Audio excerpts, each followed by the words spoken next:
राहुल गांधी ने देश में नई शुरुआत कर दी है। अब सरकार हो, शासन हो, सिस्टम हो, प्रशासन हो या सरकार में बैठे लोग हैं, जिम्मेदारी से कोई बच नहीं सकता और जिम्मेदारी से कोई बचना भी नहीं चाहिए। नमस्कार, मेरा नाम है सरदार सिमरनजीत सिंह। देश की राजनीति और राजनीति से जुड़े खबरों को लेकर, विषयों को लेकर, राजनीति से जुड़े विश्लेषण को लेकर मैं आप सबके बीच हाजिर होता रहता हूं। आप सबका सहयोग और स्नेह मिलता रहता है मुझे। मेरे वीडियो पर आप सबके कमेंट सुझाव के रूप में भी आते हैं, आलोचना के रूप में भी आते हैं।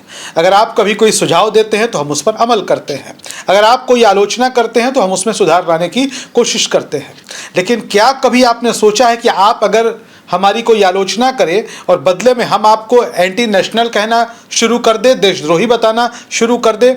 असहमति का मतलब देशद्रोही नहीं होता, लेकिन देश में पिछले 12-13 सालों में ऐसा माहौल बनाया गया कि अगर आप सरकार से जिम्मेदारी की बात करें, सरकार से उसकी जवाबदेही को पूछें, तो आपको तुरंत एंटी नेशनल करार दे दिया जाएगा। और ऐसा नहीं था कि यह सिर्फ किसी व्यक्ति विशेष के साथ हुआ हो, सिर्फ राहुल गांधी के साथ हुआ हो, नहीं। जिसने भी सरकार के क्रियाकलाप पर सवाल खड़े किए, चाहे वो मीडिया से जुड़ा हुआ व्यक्ति हो, चाहे वो राजनीति से जुड़ा हुआ व्यक्ति हो या कोई निष्पक्ष आम व्यक्ति हो, सबको राष्ट्र विरोधी घोषित कर दिया गया। पाकिस्तानी, खालिस्तानी, तो चीन का एजेंट, यही भाषा मीडिया से लेकर सोशल मीडिया पर खड़ा किया गया। लेकिन कहते हैं कि वक्त एक जैसा नहीं रहता, और यह भी कहते हैं कि हर 12 साल पर युग बदलता है और युग में बदलाव हो रहा है, और देश की राजनीति के युग में बदलाव हो रहा है, यह साफ तौर पर दिखाई दे रहा है। राहुल गांधी को लेकर एक बार फिर से जो गोदी मीडिया की टीम है और जो भारतीय जनता पार्टी के नेता हैं, उन्होंने मोर्चा खोल दिया है। भारतीय जनता पार्टी के नेता मोर्चा खोले, इसमें कहीं कोई दिक्कत नहीं है, क्योंकि राहुल गांधी और भारतीय जनता पार्टी एक दूसरे के विरोधी हैं। लेकिन मीडिया का चरित्र तो छिपा हुआ है नहीं। लेकिन राहुल गांधी ने जो सवाल उठाया, उस सवाल से भागने की तैयारी क्यों हो रही है? राहुल गांधी क्या कह रहे हैं? उन्होंने लोकसभा में, वो लोकसभा में विपक्ष के नेता हैं, उनका दायित्व है सरकार पर सवाल उठाना। उन्होंने साफ तौर पर पूछा कि भाई, अगर छात्रों के आंदोलन में पैलेट गन चला, गोलियां चली, तो इसका जिम्मेदार कौन? और राहुल गांधी इस बात का तर्क दे रहे हैं, या कांग्रेस पार्टी की तरफ से यह तर्क दिया जा रहा है, क्योंकि दिल्ली पुलिस गृह मंत्रालय के अधीन आता है, तो गृह मंत्री की जिम्मेदारी बनती है। राहुल गांधी ने अमित शाह का नाम लिया। अब अमित शाह इसके लिए जिम्मेदार हैं कि नहीं है? भारतीय जनता पार्टी को सदन में अपना पक्ष रखना चाहिए था और यह बताना चाहिए था कि नहीं, अमित शाह इसके लिए जिम्मेदार नहीं है।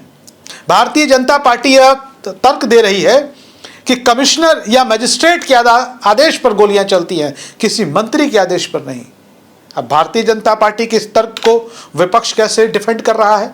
विपक्ष कह रहा है कि अयोध्या में कार सेवकों पर गोली चली थी, उसके लिए भारतीय जनता पार्टी का कोई भी नेता उत्तर प्रदेश में जब जब चुनाव होते हैं, यह याद दिलाया जाता है और भाषणों में कहा जाता है कि मुलायम सिंह यादव ने मुख्यमंत्री रहते अयोध्या में कार सेवकों पर गोली चलवाई थी, गोलियां चलवाई थी। अब अयोध्या में कार सेवकों पर गोलियां चली तो मुख्यमंत्री मुलायम सिंह यादव जिम्मेदार थे। लेकिन अगर दिल्ली में प्रोटेस्ट करने वाले छात्रों पर गोलियां चली तो इसके लिए मजिस्ट्रेट जिम्मेदार। क्या यह तर्क देश के लोगों के गले से नीचे उतरेगा? क्योंकि एक ही मामले के लिए आप दो तरह के तर्क नहीं दे सकते हैं। दूसरी तरफ समाजवादी पार्टी कांग्रेस के साथ, विपक्ष के साथ खड़े होकर यह सवाल पूछ रही है। जैसे कांग्रेस ने तो पैलेट गन वाले मामले को बहुत जोर शोर से उछाला है, और पैलेट गन वाले मसले पर लोकसभा से लेकर राज्यसभा तक गूंज हुई है। पैलेट गन मामले में कांग्रेस ज्यादा हमलावर है। हंगामे के बाद राज्यसभा में भी आज हंगामा हुआ। कांग्रेस ने राज्यसभा से वॉकआउट किया और उसके पहले संसद के मकर द्वार पर कांग्रेस समेत तमाम विपक्षी दलों के नेताओं ने ये जो गोलियां चली छात्रों पर, उसको लेकर उन्होंने प्रदर्शन किया। भारतीय जनता पार्टी के प्रवक्ता है और सांसद है संबित पात्रा, उन्होंने तो सीधा आकर कह दिया कि भाई गोलियां चली ही नहीं तो किस बात का जवाब दिया जाए। अब ये भी इस तरीके से अगर देश के सामने तथ्यों को छुपाया जाएगा, और वैसे लोग जो देश के माननीय हैं, संबित पात्रा बीजेपी के एक समय में प्रखर प्रवक्ता रहे हैं, आजकल टीवी पर कम दिखते हैं। भाई जाहिर तौर पे सांसद हो गए हैं लोकसभा के, तो सदन में भी समय देना पड़ता है, क्षेत्र में भी समय देना पड़ता होगा, तो टीवी पे वो कम दिखाई पड़ते हैं। लेकिन उन्होंने कहा कि गोलियां चली ही नहीं, लेकिन पूरा मीडिया से लेकर सोशल मीडिया पटा पड़ा है, गोलियां चली। और वही जवाब राहुल गांधी चाहते हैं।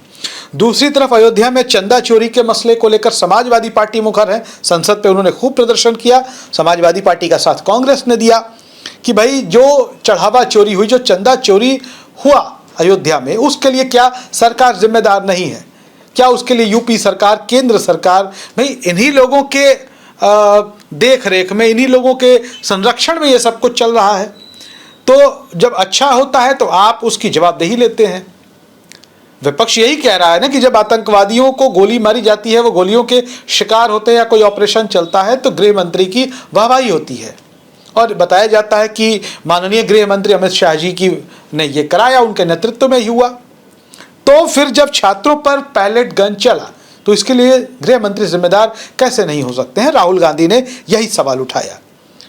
लेकिन अब देश में क्या है कि पिछले 12-13 सालों से था कि भाई कोई सवाल खड़े मत करो, सरकार पर सवाल आप खड़े करेंगे, देश की गोदी मीडिया और सोशल मीडिया पर बैठी हुई ट्रोल आर्मी वो तुरंत आपको देश विरोधी घोषित कर देगी, पाकिस्तानी, खालिस्तानी, वामपंथी, कांग्रेसी, कुछ भी घोषित कर देगी। आप सवाल न पूछे, आपको खामोश करा दिया जाता था। लेकिन अब तो जेनजी वाला मसला सामने आ गया। नई पीढ़ी यही सब देख देख कर बड़ी हुई है, उनको कोई फर्क नहीं पड़ता कि आप उनको क्या कह रहे हैं।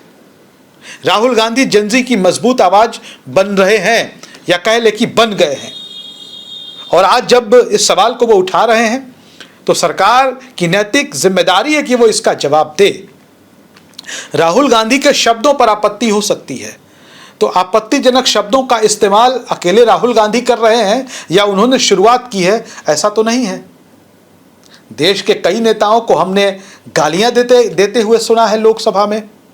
आपको याद होगा भारतीय जनता पार्टी के देशभक्त सांसद रमेश बिधूड़ी और दानिश अली, कुंवर दानिश अली, कैसे कैसे शब्दों का इस्तेमाल हुआ था संसद के भीतर। प्रेम शुक्ला भारतीय जनता पार्टी के देशभक्त कट्टर राष्ट्रवादी प्रवक्ता हैं, उन्होंने कांग्रेस के प्रवक्ता सुरेंद्र राजपूत के लिए क्या कुछ नहीं कहा था चलते टीवी डिबेट में, तो तब किसी को बुरा नहीं लगा था।